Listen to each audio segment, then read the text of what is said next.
Happy Sunday, everyone. It's still isodynamic. We want to discuss about a particular topic called indices.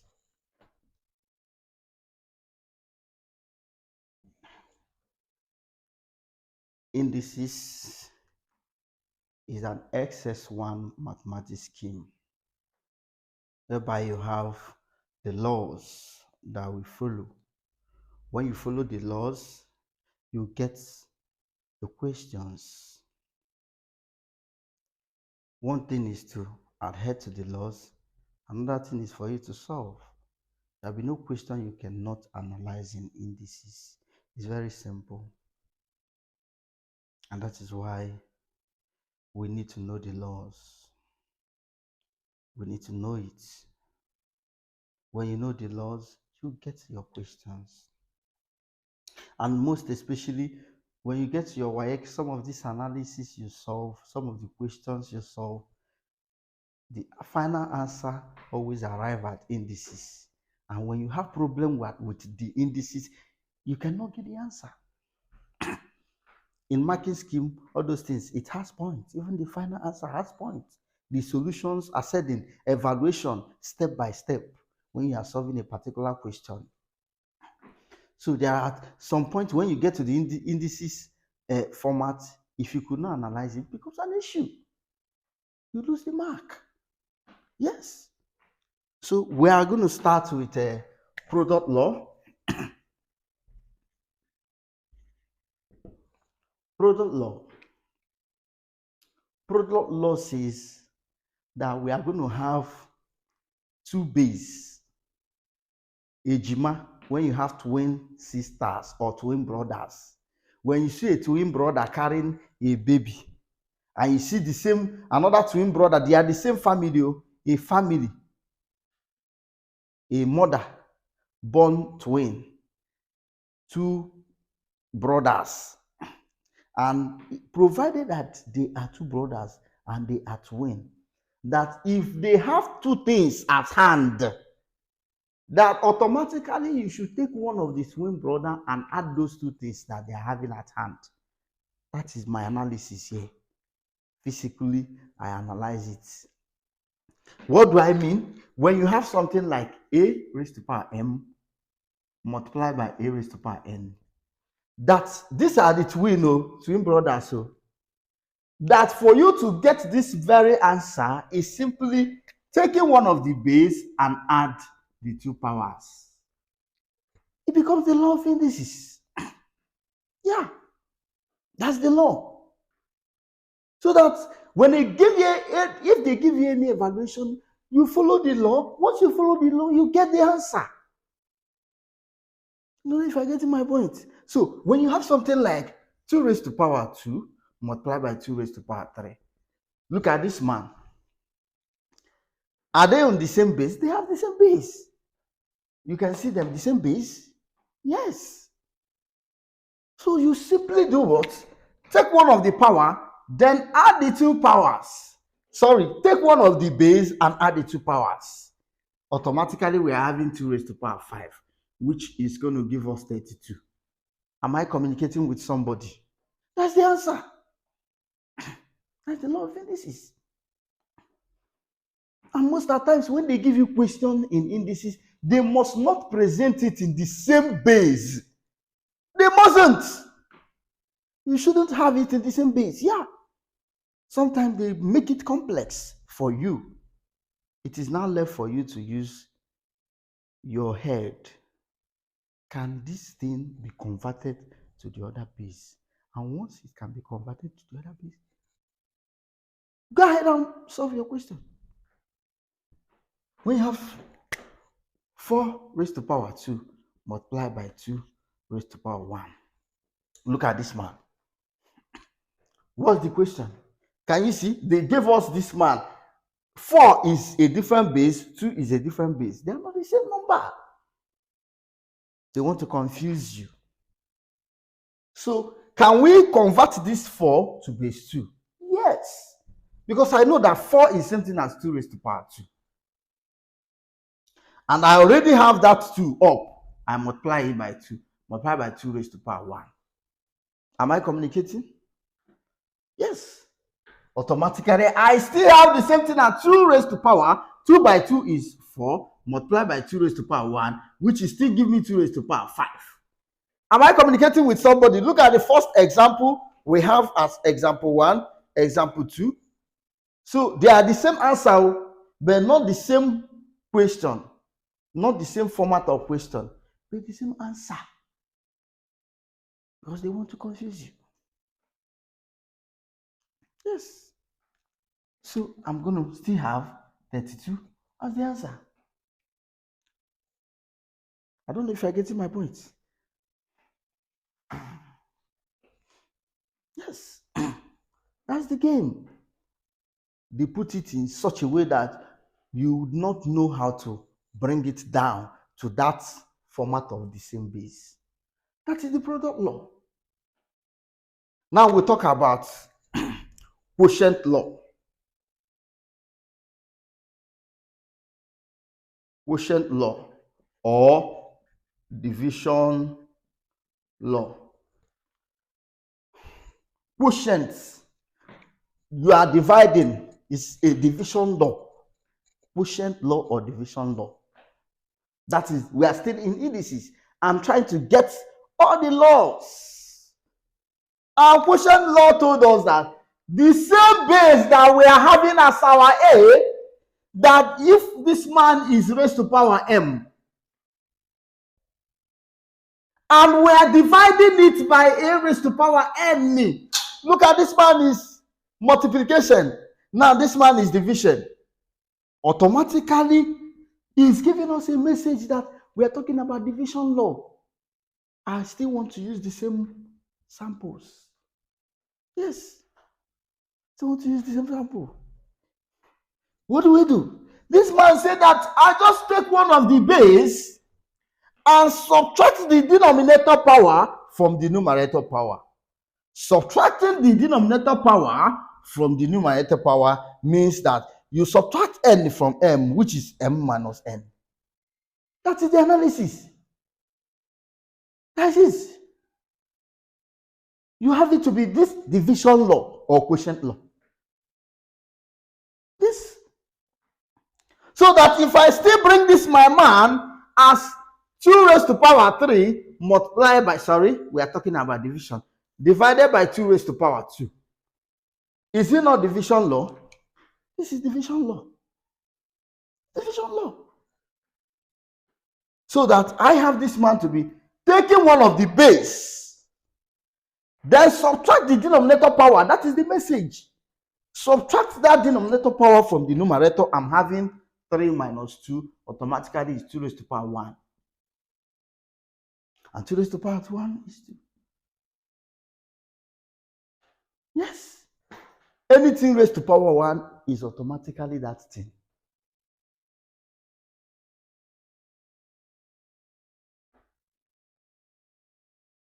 Yes.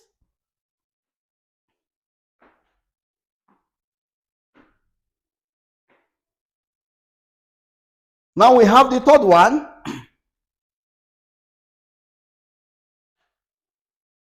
Bracket law.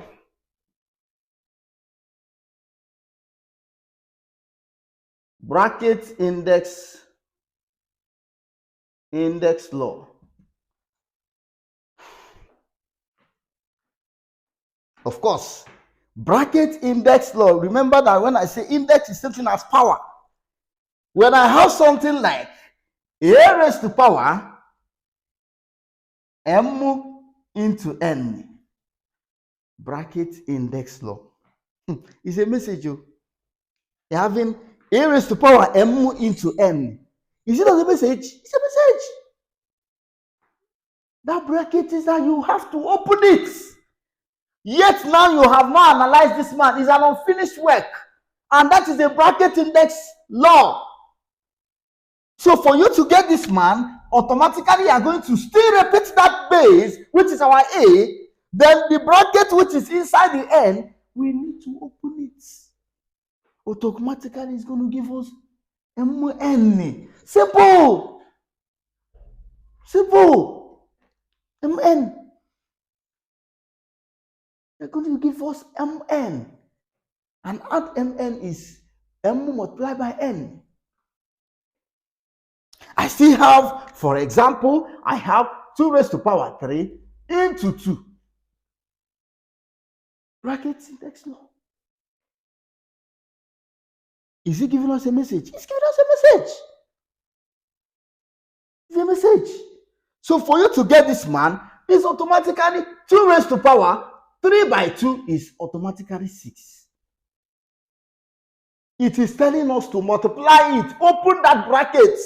Something is inside that needs to be multiplied by the one outside. I don't know if you are getting my point. Automatically, we are having this man to be 64. I want us to know that this man, this 2 raised to power 6 is actually 2 times 2 times 2 times 2 times 2 times 2. So 2 by 2 is 4, 4 by 2 is 8, 8 by 2 is 16, 16 by 2 is 32, and 32 by 2 is actually 64. That is it. That is it. That is brackets index law. I don't know if you're getting my point. Sorry. That is it. So, on that note, we still need to analyze some of the law that we have. We have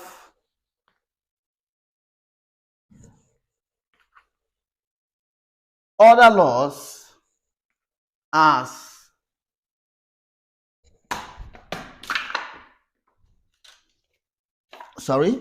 we have other laws as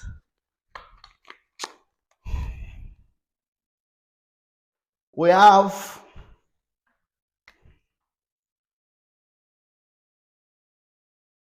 the fourth one is also fractional law. Fractional law. And what do we mean by fractional law? Fractional law is simply when you have something like a raised to power m over n. That's all. A raised to power m over n is known as fractional law. How do we expand this man when you have it a raised to power m over n? It is this very simple. It is still what? Very simple. The law says that it is the same thing that when you have something like this, that this man is going to be n root of a raised to power m. Nth root of a raised to power m. That's it. Nth root of a raised to power n. Am I communicating? It's going to be like this. That one under the denominator has to be the number of the roots. It has to appear as the number of the roots. Then the one that is the numerator has to be the power of the one inside the roots. The subject matter is the A. Yes, that's the A. The subject matter is the A. Yes. So if I have something like, example for this man, I have 2 raised to power 3, 2 over 3. Something like this. It's giving us a message. If I have something like this man is going to give me, let me put it 2 over 3. It's going to give me cube root of 2 raised to power 3. 2 raised to power 2. Cube root. Yes. Why? When they say 3 is cube, 3 is cube. So when you have 2 raised to power 2 over 3, is something as cube root of 2 raised to power 2. Am I communicating with somebody? Of course, do you know that this man, you see, 2 raised to power this. As you can see now, I don't know if I get my point. Bracket power law. This man is something as bracket index law. You're having this as 1 over 3 into 2. So this is 2 over 2 raised to power 1/3. So of course, this man now is cube root of 2 raised to power 2. And automatically cube root of what? 4. That's it. Cube root of 4. Cube root of 4. These are the, when you follow the analysis, you maintain it. You get it. Then for instance, if I now have 2 raised to power 3 over 2, what do I have? I want to make analysis of this. There's what we call square roots. Square root means, you know, when you have, there's what we call square root. Square root is already 1 over 2. I don't know if I'm getting my point. So if I have something like a raised to power 1 over 2 is actually square root of a. Am I making sense with somebody? A raised to power 1 over 2 automatically will give me 1 over square root of a. The Holy Spirit too, already that this 1 over 2 has benefited that square root. You don't need any other magic. There is no protocol. The 1 over 2 represents square roots. You don't need to put any nth root or anything. I don't know if I get my point. So when you have a raised to power 1 over 2, is automatically square root of a. So when you have 2 raised to power 3 over 2, what is the message? So 2 raised to power 3 over 2 is the same thing as the bracket power law that we can change it to what? 2 raised to power 1 over 2 raised to power 3, which is 2 raised to power 1 over 2 into 3, which is the bracket power law. Of course, this man is already square root of 2 raised to power 3. Am I communicating with somebody? That's it. That's the message. That's the message. So these are the analysis. Very simple. When you follow those laws, you maintain it and you go with it. You get it? Now we have zero power law. Another law of indices. Very powerful. Zero power law. Zero power law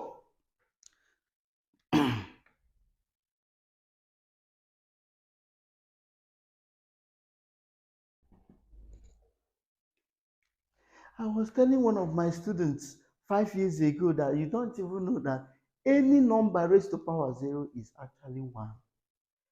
There's no two ways about it. When you raise anything to 0, it becomes 1. No magic.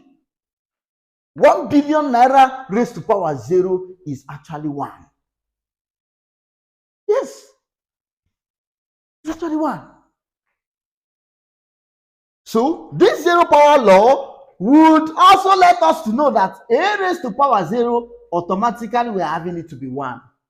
No magic about it. No magic.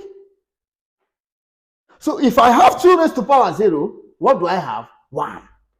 If I have 3 raised to power 0, what do I have? 1. If I have 100 raised to power 0, what do I have? 1. Yes. Infinity number raised to power 0, give me 1. Uncountable. Provided that the power is 0, I have it to be 1. Yes. Provided that the power is 0, this is 1. That's the game.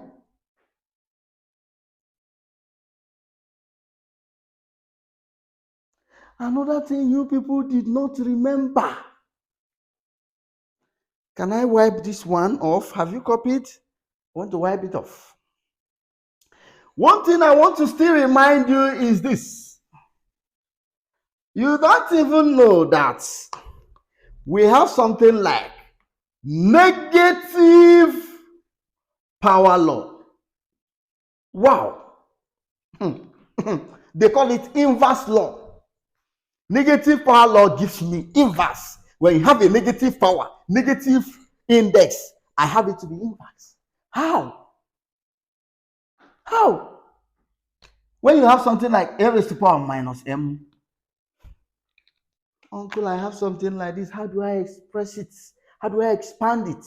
How do I get it? How?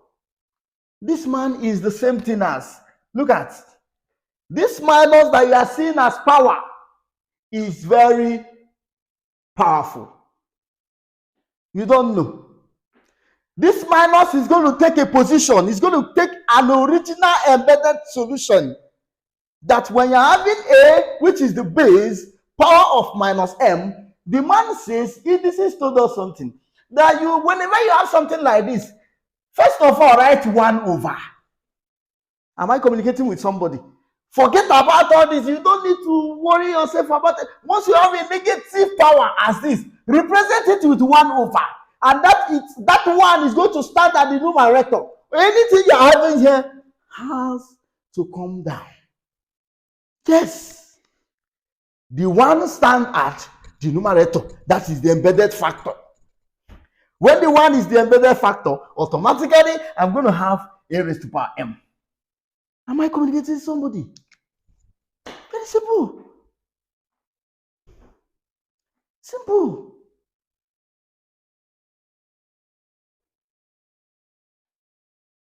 Very simple.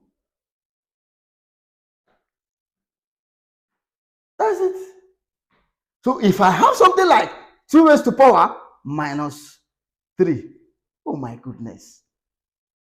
2 raised to power minus 3. Automatically, I'm having a negative power of 3. So, whenever you have this kind of situation, what do? Automatically, 1 is going to stand and take position. Yes. If 1 takes position, you are now having 2 raised to power 3. This man says that any question without a solution is an answer to that question. So every law is a question that has no solution. That is the standard we are maintaining. Of course, when I left this man here because I cannot do anything. A stands for A, M stands for M. But I represent this 2 with A. I represent this negative is here. 3 is stand for my M. So it has an expansion. I must expand it. There's a way to do it. And that is why I say, whenever you're having a negative index, 1 has to take position. And once 1 takes position, what do you have? The other one remains under. You bring the base down, carry the 3. And raise it. And you don't even know that 2 raised to power 3 is what? 8. Yes. If you want to leave it, this is a fraction. Is it a fraction? It's a fraction. So if you want to leave it in decimal, what do you do? 8. You have 1. Is it not? 8 can go 1. Can it go? No. You now represent it with 0 point. Is it not? You put it 0 here. We are now having 10. 8 into this, we have it to be 1. You see, 8 by 1, you have 8. Can we subtract? 2. You add 0. This man into this, what we are having? 2. This man into this, we are having what? 16. What do we have? 4. This man into this, we have it to be 5. So 5 by this is 4, 0, which is 0. So either 0.125 or 1 over 8 is the answer. It's the answer.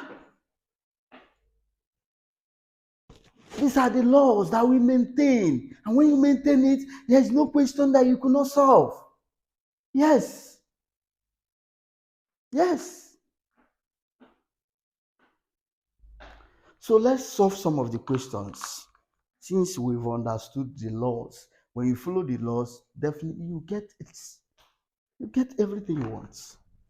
So, permit me to wipe off things I've written. Permit me to wipe it off. Negative power law, we know. Okay. And we got it decimal 0.125. 0.125. Okay.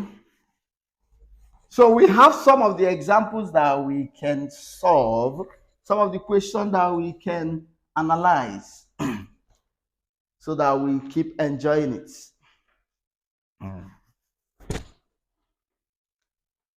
For instance, when you have, let's see if we have something reasonable here.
Simplify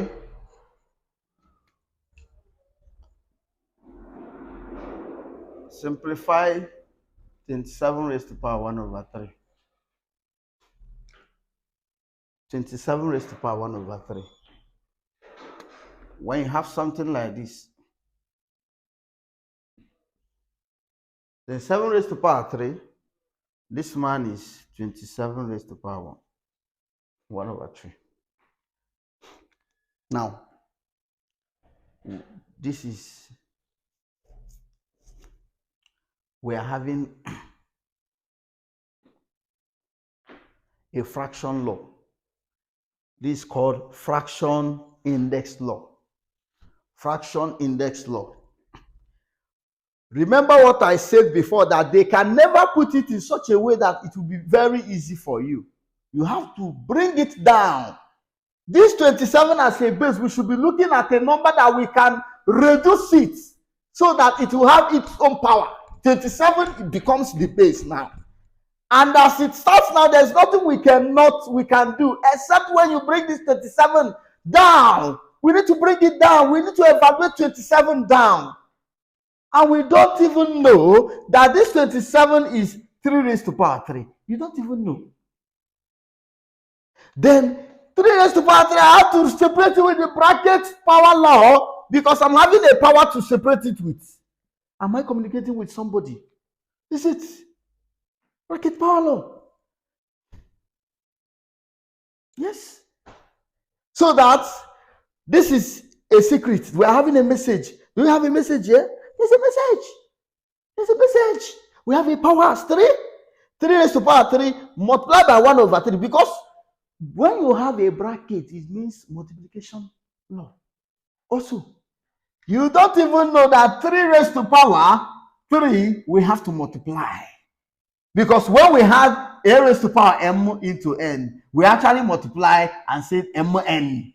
So I still need to multiply this man. Am I communicating with somebody? Yes. We don't even know that this 3 is not happy. 3 you see here is not happy. Why is he not happy? How can this man have a fraction while 3 does not have a fraction? Mommy, you went and have up and down. Why I don't have up and down? I have only up. My mommy will now tell this man, stop crying. Let me add down for you.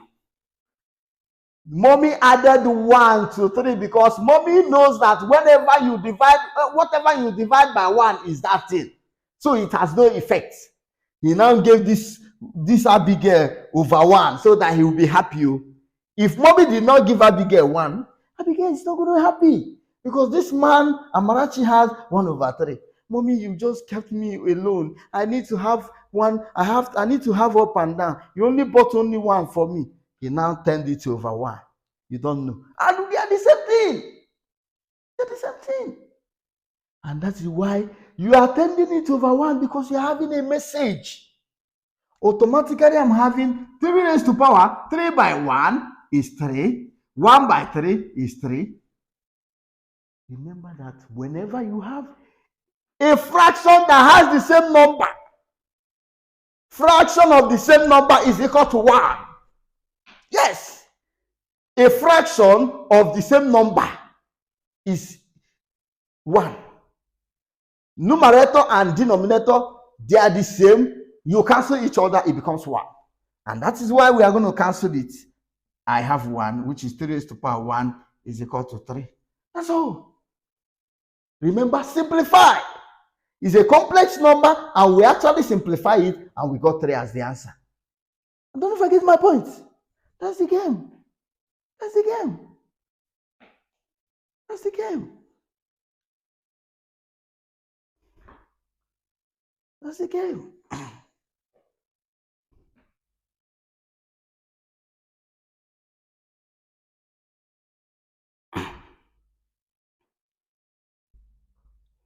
Then we have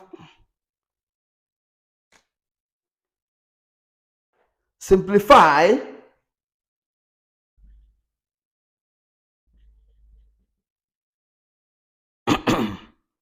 fully.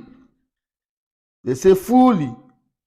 2x raised to power 1/2 into 3 by 4x raised to power 2. They said we should simplify fully. How do we simplify fully this? It's very simple. It's not an issue. For you to simplify fully, what's the message? The message is solution. Every question must have a solution. Inside we are having what? A fraction law. Is it not so? And the whole expansion is actually what? Quotient law. And what's the message? Remember that the inside occupies power of 3. If the inside occupies power of 3, I have to expand it. Yes. This man is 2x raised to power 1/2, all 3 over 4x raised to power 2.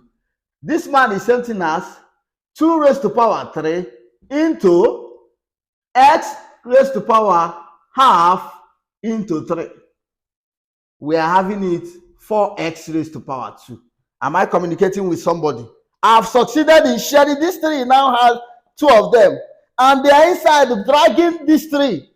These 2 men are inside. Yes, this 3 belongs to me. So to avoid any violence, I had to share them. I don't want any problem. Let me share your 3 so that there will be peace. I had to share it. And when I share it, I still need to bring it down that this man is something as 2 raised to power 3 multiplied by x raised to power. Product power law, this man is crying, that why would I have only 3 that I have to put it over 1? And mommy now gave it over 1. And that is 1/3 is 1 times 3 is 3 and 2 times 1 is 2. So that you don't even know that we can expand this 4 into 2 by saying 2 raised to power 2 is 4. X raised to power 2. You don't know. So that this man now is becoming a quotient law, a product law, and a quotient law. A product law and a quotient law. So this man automatically we are having something like, as this now I can expand it, 2 raised to power 3 multiplied by x raised to power 3/2 over 2 raised to power 2 multiplied by x raised to power 2. You don't even know. So that this man is just a quotient law. If I bring it like this, over, put multiplication, put it like this, Is it not a quotient law? Quotient law that told us that a raised to power m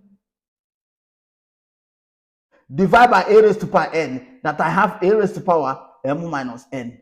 And that is why I'm going to represent it that way. By saying that this man automatically is 2 raised to power 3 minus 2 multiplied by x raised to power 3 over 2 minus 2 over y. Of course, this man implies 2 raised to power 3 minus 2 is 1 multiplied by x raised to power. What's the SCM? 2. 2 into 2, 1. 1 times 3, 3. 2 into 1, 2. 2 times 2, 4. Are you seeing what we are seeing now? So that automatically 2 already. X, this man will now give us 2 raised to power 1 multiplied by x raised to power 3 minus 4 is minus 1 over 2. Are you seeing the answer? 2 multiplied by x raised to power minus 1 over 2. Or we can still represent it as 2 over square root of x. That means it's in short form. You can rationalize it. That's it.